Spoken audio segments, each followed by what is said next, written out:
Halo semuanya, selamat datang di channel Aki Film.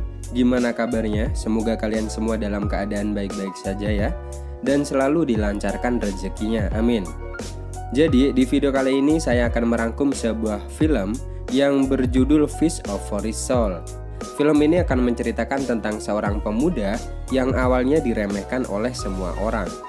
Namun ternyata ia mewarisi kekuatan kungfu luar biasa dari ayahnya. Jadi bagaimanakah cerita lengkapnya? Tanpa berlama-lama kita langsung saja masuk ke dalam alur ceritanya. Cemontol. Film ini dimulai dengan memperlihatkan sekumpulan orang yang terdiri dari beberapa kelompok perguruan kungfu yang sudah tewas.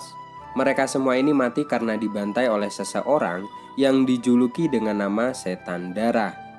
Setan Darah ini sendiri merupakan ketua dari sebuah kelompok mengerikan yang bernama Bulu Hitam.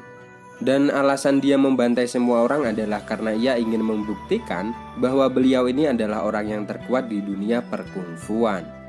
Sementara itu, beberapa master kungfu yang tersisa mencoba untuk menyerang Setan Darah. Namun, kekuatan mereka berdua tidak mampu untuk mengimbangi kekuatan dari Setan Darah ini. Hingga saat salah satu master yang bernama Hung Qian terdesak, muncullah ketua dari kelompok Qinghu yang bernama Huo Changkong yang datang membantu. Kemudian terjadilah pertarungan luar biasa antara ketua dua kelompok yang terkuat di masa itu.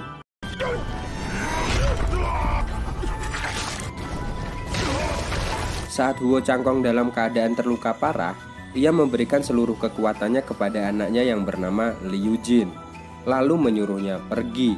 Pertarungan pun dilanjutkan dengan Setan Darah yang memberikan serangan pukulan dengan kekuatan penuh kepada Huo Changkong.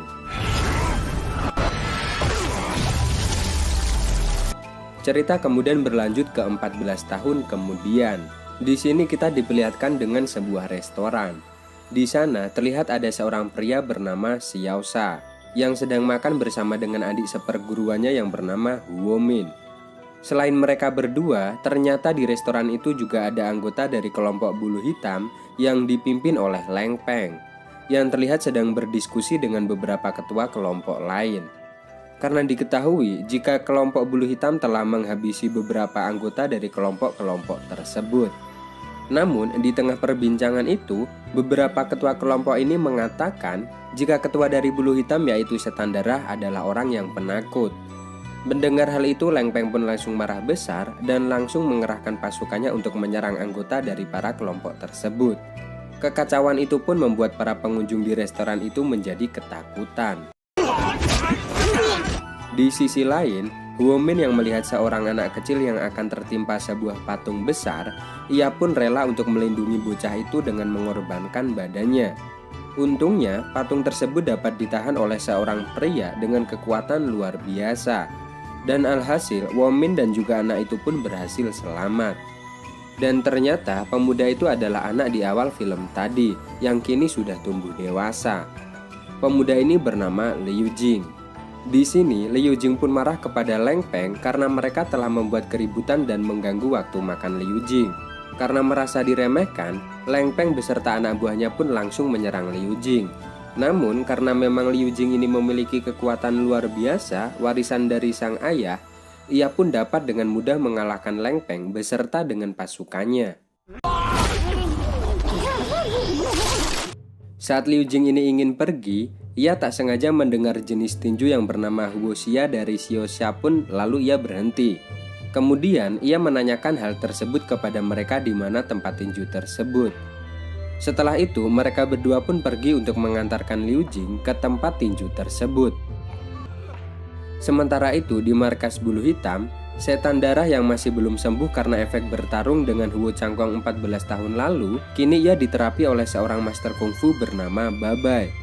Dan rupanya, jika Setan Darah ingin sembuh sepenuhnya, ia harus mencari anak dari Huo Changkong, yaitu Liu Jing. Karena dulu Huo Changkong telah memberikan seluruh kekuatannya kepada anaknya itu. Di tempat lain terlihat Liu Jing dan Xiao Sha yang telah sampai di tempat balai tinju Huo Xia, dan mereka berdua pun meninggalkan Liu Jing di sana sendirian. Setelah itu, Liu Jing pun masuk ke tempat itu, dan di sana ia bertemu dengan seorang pria yang sedang menyapu. Dari cara pria itu menyapu dan juga pergerakannya, Liu Jing pun di sini menyadari jika pria itu adalah master kungfu. Dan ternyata pria itu adalah Huo Jia yang masih hidup. Liu Jing lalu mengatakan kepada Huo Jia bahwa kedatangannya ke sini adalah karena ia mendengar bahwa tinju Huo Jia memiliki banyak master dan ia ingin menimba ilmu di sana. Liu Jing yang ingin mengetahui kehebatan Huo Jia, ia pun menyerangnya dan bertarung. Diketahui jika Huo Min adalah anak angkat dari Huo Jia, sedangkan Xiosa adalah merupakan muridnya. Mereka berdua pun menyaksikan Liu Jing yang sedang bertarung dengan Huo Jia. Namun pada akhirnya Liu Jing pun dapat dikalahkan oleh Huo Jia. Lalu ia pun disuruh untuk pergi. Sementara itu di markas bulu hitam, Leng Peng beserta dengan yang lainnya terlihat sedang berlutut kepada Babai. Kemudian mereka melaporkan jika mereka sudah dipermalukan oleh seorang pemuda. Mendengar hal tersebut, Babai kemudian menanyakan di mana tempat keberadaan pemuda tersebut dan menyuruh mereka untuk pergi. Saat Leng Peng akan pergi, tiba-tiba terlihat seorang pria gendut yang menarik Leng Peng dengan senjatanya dan langsung memakan Leng Peng. Kemudian kita diperlihatkan dengan beberapa ketua kelompok yang sedang membahas rencana untuk menyerang markas bulu hitam. Tiba-tiba mereka mendengar suara pertarungan. Dan saat mereka mengeceknya, ternyata anggota kelompok mereka telah dibantai semua. Ternyata mereka semua dibantai oleh Babai dan juga pria gendut, dan ada juga seorang pendekar wanita. Kemudian Babai menanyakan tentang keberadaan Liu Jing kepada mereka. Namun mereka ini tidak mengenali Liu Jing sama sekali. Dan karena jawaban yang tidak diinginkan, mereka pun harus kehilangan nyawa mereka.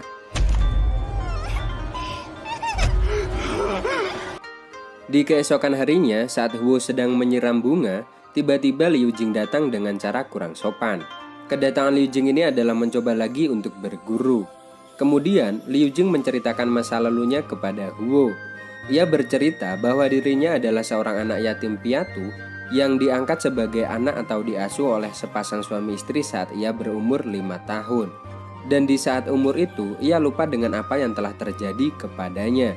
Namun, suatu waktu, hal buruk terjadi kepada kedua orang tua angkatnya itu. Beruntungnya dengan kekuatan yang diwariskan oleh sang ayah kepadanya, Liu Jing pun berhasil menyelamatkan nyawanya. Akan tetapi, ia gagal untuk menyelamatkan kedua orang tua angkatnya itu. Setelah mendengar cerita dari masa lalu Liu Jing, Huo pun bersedia menerima Liu Jing sebagai muridnya. Kemudian Huo membawa Liu Jing ke tempat para master kungfu berlatih. Tapi tiba-tiba ia dibungkus dengan karung beras raskin oleh seseorang. Ketika ia tersadar, Liu Jing telah berada di sebuah tempat yang berbeda. Dan karena ia mendengar suara seseorang, ia pun memasuki sebuah ruangan guna untuk mencari asal dari suara tersebut. Dan ternyata ruangan itu adalah tempat berlatih untuk murid gelombang pertama. Tiba-tiba ia pun diserang dengan benda-benda keras ke arahnya. Lalu muncul beberapa master yang langsung menyerang Liu Jing. Saat itu, ia tiba-tiba teringat dengan kejadian saat ibu dan ayah angkatnya dibantai. Hal itu pun membuatnya menjadi sangat marah.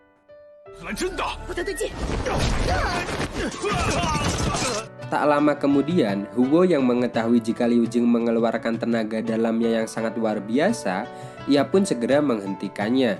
Dan karena kejadian tersebut, Huo pun menyuruh Liu Jing untuk pergi dari tempat itu. Beberapa waktu kemudian saat Liu Jing sedang melamun di tengah kota, tiba-tiba orang-orang di sana yang awalnya ramai menjadi hilang dan suasana menjadi sepi. Kemudian Tang Babai muncul di sana untuk menemui Liu Jing.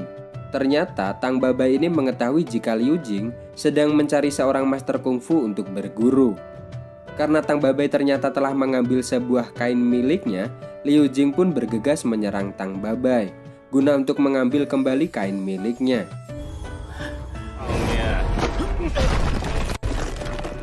Setelah pertarungan ini, Liu Jing kemudian meminta kepada Tang Babai untuk menjadikannya murid.